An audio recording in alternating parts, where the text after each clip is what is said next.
what's the line experiment that was conducted by Solomon Asch? It's a great old study that looked at perception. So imagine you're in a room and you're asked to judge the length of lines. They throw you 3 lines, a short line, a middle length line, and a long one.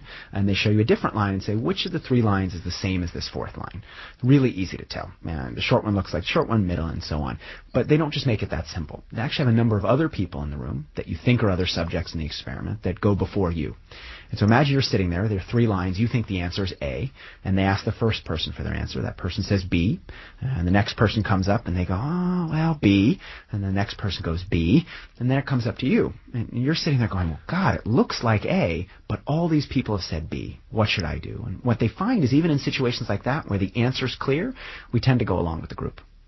So we submit to peer pressure. It's not just peer pressure. So I think when we say peer pressure, we really think of someone trying to get us to do something. But in cases where we see a shirt on the subway and we end up buying something similar, or we see someone more times, we end up liking that person more, there's no pressure there. It's the mere presence of others can affect what we do. But didn't Muzafer Sherif doubt the significance of the line experiment?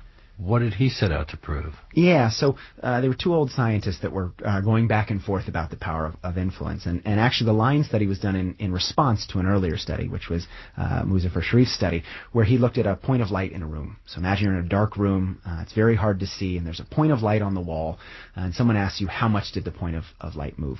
Actually, it doesn't move at all. It stays completely still, but because you're in a dark room, it looks like it moves.